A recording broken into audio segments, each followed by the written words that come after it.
बिस्मिल्लाहिर्रहमानिर्रहीम। नाज़रीन अस्सलाम वालेकुम, मैं हूँ इमरान नसीम। नाज़रीन, इस प्रोग्राम में हम बात करेंगे जो मलिक रियाज़ हुसैन की जानिब से गुज़िश्ता रोज़ एक ट्वीट किया गया जिसमें ये कहा गया कि उन पर बहुत ज़्यादा दबाव है और उसमें मलिक रियाज़ हुसैन ने लिखा कि ओवर माई डेड बॉडी और कोई मुझे सियासी मकासद के लिए एक प्यादे के तौर पे इस्तेमाल नहीं कर सकता। अब ये नाज़रीन जो ट्वीट किया गया मलिक रियाज़ हुसैन की जानिब से, इसके बाद वो जो तहरीक इंसाफ के वोटर सपोर्टर हैं उनकी हमदर्दियाँ समेट रहे हैं मलिक रियाज़ हुसैन साहब। लेकिन नाज़रीन, असल कहानी क्या है? ये ट्वीट मलिक रियाज़ हुसैन ने किया क्यों है? इसकी वजह क्या है? और फिर जैसा कि मैंने थंबनेल पे लिखा कि 8 फरवरी के जब इलेक्शन नताइज आ रहे थे फार्म 45 के मुताबिक, तो मलिक रियाज़ हुसैन से मुतल्लिक़ किस सहाफ़ी को कहाँ से कॉल गई और वो मामला क्या था? और ये जो 190 मिलियन पाउंड का जो मलिक साहब का जो मैटर है, जो बरतानिया में पकड़े गए थे, उस 190 मिलियन पाउंड से मुतल्लिक़ chief justice of Pakistan justice Qazi Faiza को क्या ख़त लिखा गया है? तो ये सारी डिटेल इस प्रोग्राम में आपके साथ हम शेयर करने जा रहे हैं। लेकिन प्रोग्राम का आगाज़ करने से पहले आपसे दरख्वास्त करेंगे कि चैनल को सब्सक्राइब कर लें, बेल आइकॉन का बटन प्रेस करें और अगर आपको हमारी वीडियो पसंद आती है तो इसे लाइक भी करें और अपने जानने वालों के साथ, अपने दोस्तों के साथ हमारी इस प्रोग्राम को, हमारी इस वीडियो को जितना हो सके आप शेयर भी करें।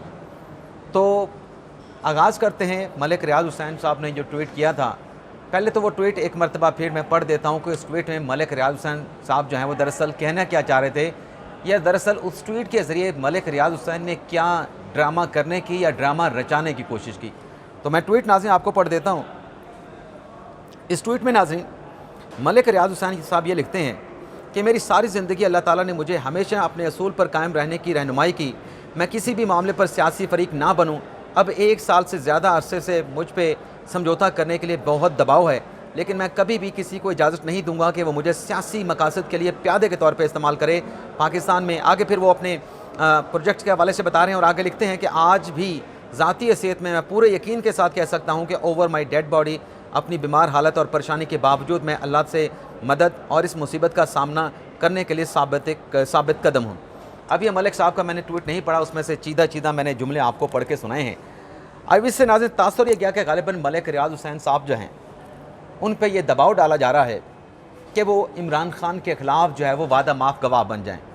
अब खान साहब के ख़िलाफ़ 190 मिलियन पाउंड का आखिरी नैब का रेफरेंस है। नया रेफरेंस तो अभी तोशा खाना का जो नए 10 कीमती तोहफ़ों के हवाले से वो तो तैयार हो रहा है, उसके ऊपर नैब की इन्वेस्टिगेशन चल रही है।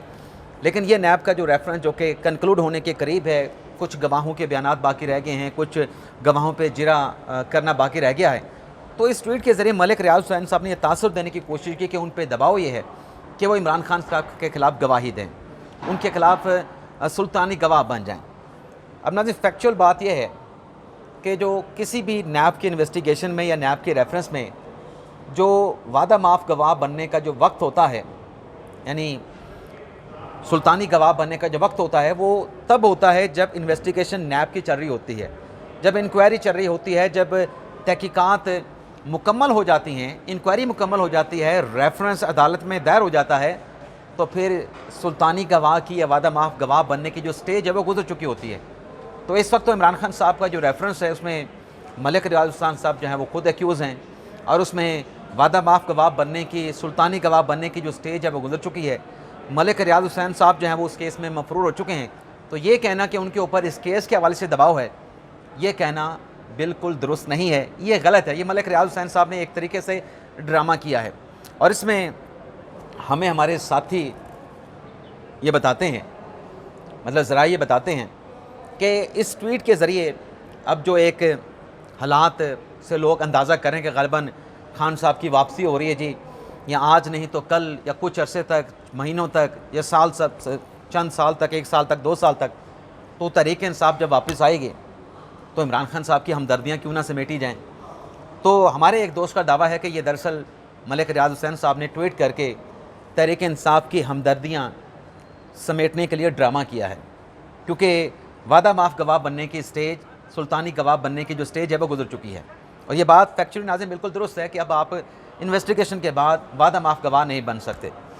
दूसरा नाज़रीन ये है अगर इसी बात को आगे लेके चलें कि मलिक रियाज हुसैन पे दबाव है वादा माफ़ गवाह बनने का, तो रिसेंट पास में अगर हम जाएँ इमरान खान साहब के दौर में, जब मलिक रियाज हुसैन का बड़ा अच्छा ताल्लुक़ था इमरान खान साहब के साथ, वो ऑडियो लीक भी आपके सामने है। मलिक रियाज को नया पाकिस्तान अथॉरिटी में नवाजने के लिए और भी अल-कादर ट्रस्ट में ज़मीन दी गई, अल-कादर ट्रस्ट की मेंटेनेंस के लिए, उसकी बिल्डिंग बनाने के लिए पैसा दिया गया। 28 करोड़ मलिक रियाज हुसैन ने दिया। वो बाकायदा एक मुआहिदा हुआ था ट्रस्टी और मलिक रियाज हुसैन के माबैन।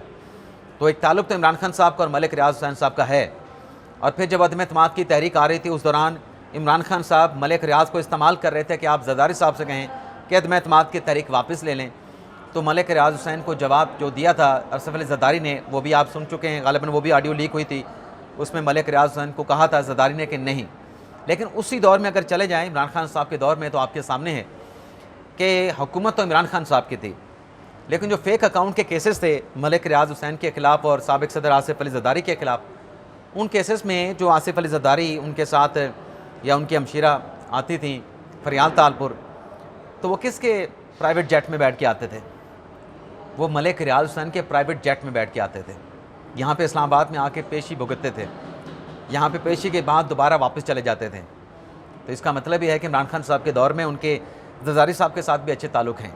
और ये बात मलिक साहब ने जो अपने ट्वीट में लिखी बिल्कुल दुरुस्त है कि मलिक रियाज हुसैन साहब किसी फ़रीक को भी नाराज़ नहीं करना चाहते, किसी फ़रीक को नहीं नाराज़ करना चाहते। उनके आसिफ अली ज़रदारी के साथ भी लिंक है, ताल्लुक़ है, उनके इमरान खान साहब के साथ भी हैं, उनके किसी न किसी तरीके से नून लीग शरीफ ख़ानदान के साथ भी ताल्लुक़ है, वास्ता है। क्योंकि इमरान खान साहब खुद कहते हैं कि मलिक रियाज हुसैन साहब जो हैं वो हर किसी से बना के रखता है, बल्कि खान साहब तो कहते हैं काना करके रखता है। तो खान साहब जो काने होने के दावे देते थे कि मलिक रियाज हुसैन ने फ़लाँ को काना कर लिया है, फ़लाँ को काना कर लिया है, तो खान साहब खुद भी उसी मलिक रियाज हुसैन के काने हो गए। लेकिन बहरहाल नाज़रीन, अब मलिक रियाज हुसैन साहब जो ट्वीट कर रहे हैं, उसमें एक तो जो उमर चीमा साहब ने स्टोरी दी और बिल्कुल ठीक है कि वो मामला सुप्रीम कोर्ट ने नैब को रेफ़र कर दिया था कि 460 अरब जो मलिक रियाज हुसैन ने सुप्रीम कोर्ट में जमा करवाने थे, जो इंस्टॉलमेंट थी, वो मलिक रियाज हुसैन साहब ने कमिटमेंट के मुताबिक वो अक्सास सुप्रीम कोर्ट में जमा नहीं करवाई और मलिक रियाज हुसैन बहरिया टाउन जो है उस केस में डिफ़ॉल्ट कर गए। और जब नाज़रीन डिफ़ॉल्ट कर गए तो सुप्रीम कोर्ट ने वो जो पैसे 190 मिलियन पाउंड आए थे वो वफाकी हुकूमत को दे दिए और सिंध हुकूमत को दे दिए। 190 मिलियन पाउंड वफाकी हुकूमत को और जो इंस्टॉलमेंट कुछ थोड़ी बहुत ही मलिक रियाज हुसैन ने 160 अरब में जमा करवाई थी वो सिंध हुकूमत के दे दी। और उस पर नैब को कहा गया था कि आप इस मामले का जायज़ा लेके, क्योंकि जब ये 460 अरब की नाज़रीन डील हुई थी ना, उससे पहले भी जो सुप्रीम कोर्ट का फैसला था उसमें यही था कि मलिक रियाज हुसैन के ख़िलाफ़ नैब का रेफरेंस दायर किया जाए। जब वो नैब का रेफरेंस दायर होना था तो मलिक रियाज हुसैन ने कहा था कि मैं डील करने के लिए तैयार हूँ, पैसे देने के लिए तैयार हूँ, मेरे खिलाफ़ नैब का रेफरेंस ना दायर करें। मलिक साहब सुप्रीम कोर्ट में आते थे, उनकी टांगें काँप रही होती थी, टांगें काँप रही होती थी या कांपें टांग रही होती थी, जो मर्ज़ी आप समझ लें।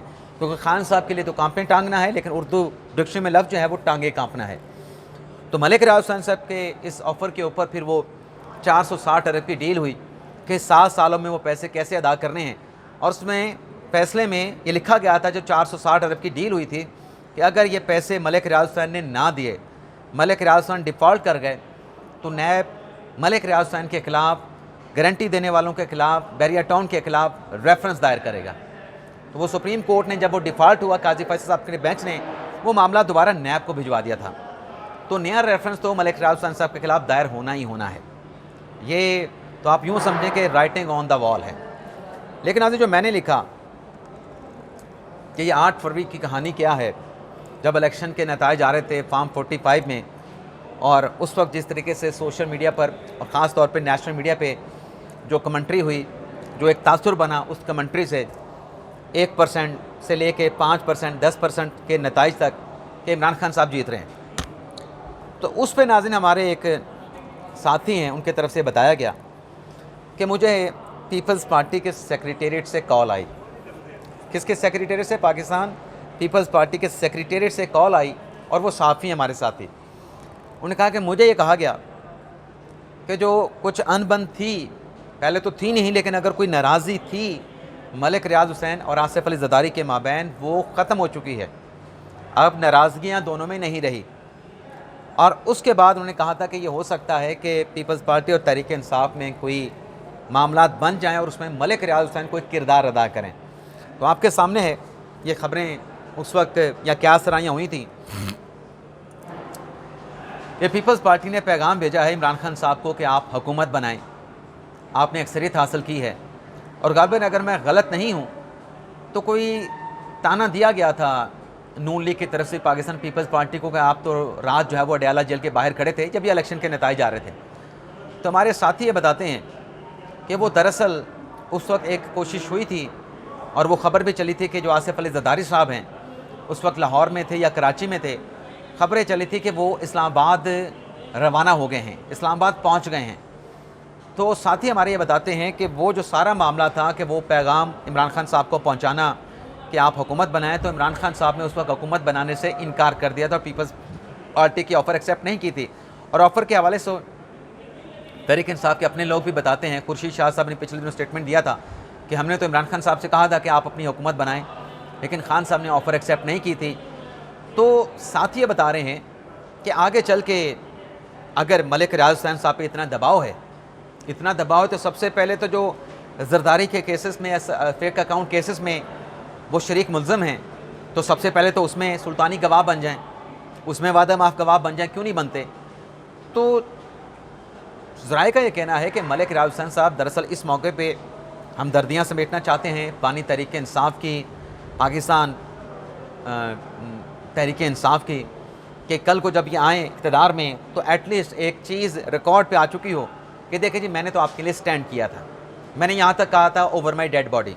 तो ये सिर्फ एक ड्रामा है, बाकी मलिक रियाज हुसैन के ऊपर कोई दबाव नहीं। मलिक रियाज हुसैन साहब खुद राब्ते कर रहे हैं कि मेरी इससे जान छुड़ाएँ, मेरा ये मामला जो है मैंने माजी में मेरी सर्विसेज हैं, खिदमात हैं, उनको देखें, ये ना करें मेरे साथ, ये कुछ हो जाएगा, फ़लाँ हो जाएगा। तो मलिक रियाज हुसैन साहब तो ज़रा दावा करते हैं कि वो तो मामलात को सुलझाने के लिए ख़ुद राब्ते कर रहे हैं, लेकिन दूसरी तरफ से उनको रिस्पांस नहीं मिल रहा। ख़ास तौर पे जो नया रेफरेंस तैयार हो रहा है और उसमें सुप्रीम कोर्ट की डायरेक्शंस मौजूद हैं, और ये काजी फैसल साहब का फ़ैसला नहीं कि 100 कराची प्रोजेक्ट के हवाले से रेफरेंस मलिक रियाज हुसैन के ख़िलाफ़ दायर किया जाए, ये 2018-19 का फ़ैसला है जस्टिस इजाज़ अफजल साहब का और फिर उसके बाद शेख अजमत सईद साहब का। काजी फैसल साहब का तो उसमें रोल इतना है कि उन्होंने ये मामला दोबारा से नैब को रेफ़र कर दिया कि सुप्रीम कोर्ट के फ़ैसले पर इम्प्लीमेंट करें, और ये जनाब मलिक रियाज हुसैन साहब जो हैं साथ देने में जो है डिफ़ॉल्ट कर गए हैं। अब ये मलिक रियाज हुसैन साहब ने जो ट्वीट किया है, असल कहानी जो हमें पता चली है वो हमने आपके सामने रखी है, लेकिन ये जो 190 मिलियन पाउंड का नाज़िल मामला है, इस पर एक लेटर भी चीफ जस्टिस काजी फैसल साहब को लिखा गया है, और ये लेटर नाज़िल लिखा है वकील है मियाँ दाऊद साहब, उनकी तरफ से। मियाँ दाऊद साहब नाज़िन जिन्होंने ख़त लिखा चीफ जस्टिस पाकिस्तान को, उस ख़त में उन्होंने सुप्रीम जुडिशल काउंसिल के चेयरमैन को दरअसल ये ख़त लिखा है, और चेयरमैन हैं चीफ जस्टिस पाकिस्तान जस्टिस काजी फाइज ईसा। इस लेटर में नाज़िम मियाँ दाऊद ये लिखते हैं कि चीफ जस्टिस ने 21 जनवरी को बताया कि सुप्रीम जुडिशल काउंसिल में आला अदलिया के यानी हाई कोर्ट के या सुप्रीम कोर्ट के सिर्फ आला अदलिया के जजेस का लफ्ज़ इस्तेमाल हुआ। आला अदलिया के जजेस के ख़िलाफ़ 100 से ज़्यादा शिकायत सुप्रीम जुडिशल काउंसिल में ज़ेर इल्तवा हैं। इस ख़त में मियाँ दाऊद ने लिखा कि 4 माह से सुप्रीम जुडिशल काउंसिल में जजेस के ख़िलाफ़ शिकायत पर कोई कार्रवाई नहीं हो सकी, सुप्रीम जुडिशल काउंसिल का कोई इजलास नहीं हो सका, और 4 माह से मखसूस ग्रोह ने सुप्रीम जुडिशल काउंसिल के मेंबरान को नॉन इश्यूज़ में उलझा रखा है। यानी सुप्रीम कोर्ट में ऐसे मामलात हैं जो कि नॉन इश्यूज़ हैं, मियाँ दाऊद ये कहते हैं, उसकी वजह से अदालती कार्रवाई और केसेस की समाअत हो रही है, तो सुप्रीम जुडिशल काउंसिल का इजलास नहीं बुलाया जा सका। मियाँ दाऊद ये कहते हैं कि नॉन इश्यूज़ में उलझने की वजह से जजेस के ख़िलाफ़ शिकायत पर कार्रवाई रुकी हुई है। और फिर आगे चल के वो बात करते हैं कि जो 190 मिलियन पाउंड सरकारी ख़जाने में जमा कराने के फ़ैसले के दिन से, यानी जिस दिन काजी फैसल साहब ने फैसला दिया था 190 मिलियन पाउंड जो कि मलिक रियाज के पॉकेट में डाला गया है, सुप्रीम कोर्ट के अकाउंट में जमा करा के, यानी इनडायरेक्टली मलिक रियाज हुसैन को वापस किया गया, वो वफाकी हुकूमत को वापस किए गए। तो मियाँ दाऊद कहते हैं कि जिस दिन से ये फ़ैसला सुप्रीम कोर्ट ने किया 190 मिलियन पाउंड वाला कि सरकारी ख़जाने में ये पैसे जमा करवाए जाएँ, उस दिन से मखसूस गिरोह जो है मुतहरिक है। 190 मिलियन पाउंड बारे सुप्रीम कोर्ट के फ़ैसले के दिन से मखसूस गिरोह जो है वो साजिशें कर रहा है। ये मखसूस गिरोह नहीं चाहता कि सुप्रीम जुडिशल काउंसिल जजेस के खिलाफ शिकायत पर मज़ीद कार्रवाई करें। वैसे तो नाज़रीन ये एक चीज़ तो नज़र आती है कि वो एक जुडिशल काउंसिल का इजलास हुआ था, तो उसमें बलूचिस्तान के एक जज को नोटिस हुआ था, उनसे 14 दिन में जवाब मांगा गया था, और अब वो 14 दिन में जवाब आया नहीं आया, सेटिस्फैक्ट्री था अनसेटिस्फैक्ट्री था, कुछ पता नहीं। और कुछ और भी रेफरेंसेस आए थे और काजी फैसल साहब ने ये बात की थी हमारे सामने, वो जो जुडिशल कम्प्लेक्स है यहाँ पे वकला का, उसमें गुफ्तगू करते हुए कि 100 शिकायत हैं जजेस के खिलाफ, तो फिर वो 100 शिकायत कहाँ पे गई, उस पर सुप्रीम जुडिशल काउंसिल का इजलास क्यों हुआ, ये सवाल ठीक है मियाँ दाऊद साहब का। आगे वो कहते हैं कि मखसूस गिरोह नहीं चाहता कि सुप्रीम जुडिशल काउंसिल जजेस के खिलाफ शिकायत पर मजीद कार्रवाई करे। मखसूस गिरोह चीफ जस्टिस काजी फायसा की रिटायरमेंट तक काउंसिल को गैर फ़ाल रखना चाहता है। चीफ जस्टिस काजी फायसा ने आइन और कानून के मुताबिक बहादुरी के साथ फैसले किए हैं। आइन व कानून और जमहूरियत की बालादस्ती की वजह से चीफ जस्टिस काजी फायसा का नाम सुनहरे हरूफ में लिखा जाएगा। माजी में चीफ जस्टिस साहबान करप्ट जजेस को तहफ़्फ़ुज़ फराहम करते रहे। वैसे नाज़रीन ये इसमें एक और चीज़ ऐड करें तो आपको याद होगा कि जब जस्टिस नकवी साहब के खिलाफ रेफरेंस था, तो वो बड़े बड़े यूट्यूबर्स, बड़े बड़े सहाफ़ी टीवी बैठ के कहते थे कि इस रेफरेंस में कुछ नहीं है, बिल्कुल उनके मामला क्लियर हैं नकवी साहब के। लेकिन फिर आपके सामने अचानक से जिस तरीके से नकवी साहब दिफा करने की बजाय रिज़ाइन दे के चले गए, तो अगर उनके पास दिफा होता तो क्या वो रिज़ाइन करते? ना सिर्फ उन्होंने रिज़ाइन किया बल्कि जैसे इजाज़ुल एहसन साहब भी किसी वजह के बगैर रिज़ाइन कर गए। और उसमें मेरा तासुर यह है कि उन्होंने इसलिए रिज़ाइन किया क्योंकि इजाज़ुल एहसन साहब ने लिखा था जो नकवी साहब के वो शोकास नोटिस जारी करने का जो हुक्मनामा जारी हुआ था कौंसल का, कि फ़िलहाल नकवी साहब को रेफरेंस के ऊपर शोकास नोटिस जारी करने की ज़रूरत नहीं है, उनके खिलाफ कोई ऐसी चीज़ें नहीं हैं। लेकिन अगले दिन जब नकवी साहब रिज़ाइन कर गए तो ज़ाहिर सी बात है कि एक सीनियर जब ये लिख रहा है कि उसके हक़ में फ़ैसला दे रहा है कि इसके खिलाफ कुछ है नहीं, और अगले दिन जिसके हक़ में फ़ैसला हो जज के खिलाफ कि इसके खिलाफ कुछ है नहीं, तो उस जज की फिर क्या स्टैंडिंग रहेगी उसके हुक्मनामे की? तो फिर वो अगले दिन वो रिज़ाइन कर गए। तो ये लिखते हैं कमाजी में चीफ जस्टिस साहबान करप्ट जजेस को तहफ़्फ़ुज़ फराहम करते रहे। अब ये मेरे ख्याल में बंदियाल साहब की बात कर रहे हैं कि जब बंदियाल साहब ने नकवी साहब को बेंच में बिठा के कहा था कि मैंने नकवी साहब को बेंच में इसलिए शामिल किया कि मैंने पैगाम देना था कि मैं अपने किसी जज की गर्दन पेश नहीं करूँगा, तो गालिब ने उस तरफ इशारा किया है। उन्हें कहा कि अवाम समझते हैं कि जजेस का एहतसाब सिर्फ चीफ जस्टिस काजी फायसा के दौर में ही मुमकिन हो सकता है। सुप्रीम जुडिशल काउंसिल में जजेस के खिलाफ शिकायत को जल्द अज जल्द निपटाया जाए। सुप्रीम जुडिशल काउंसिल में जजेस के खिलाफ शिकायत पर रोज़ाना की बुनियाद पर कार्रवाई की जाए। अब ये मियाँ दाऊद साहब ने लेटर तो सुप्रीम जुडिशल काउंसिल को लिख दिया है। काउंसिल के 5 अरकान हैं जिसमें चीफ जस्टिस हैं, सुप्रीम कोर्ट के 2 जजेस हैं, जस्टिस मंसूर अली शाह साहब, जस्टिस मुनीब अख्तर साहब, और 2 हाई कोर्ट के चीफ जस्टिस साहबान हैं। अब लेटर आज लिखा गया है, एक आध दिन में ये सुप्रीम कोर्ट में या सुप्रीम जुडिशल काउंसिल में रिसीव हो जाएगा। लेकिन देखना ही होगा क्या इस लेटर के बाद सुप्रीम जुडिशल काउंसिल का कोई इजलास बुलाया जाता है, कब बुलाया जाता है, कब कार्रवाई होती है, तो देखेंगे। अगर कोई इजलास बुलाया गया। इजाज़त चाहते हैं नाज़रीन, अल्लाह हाफ़िज़।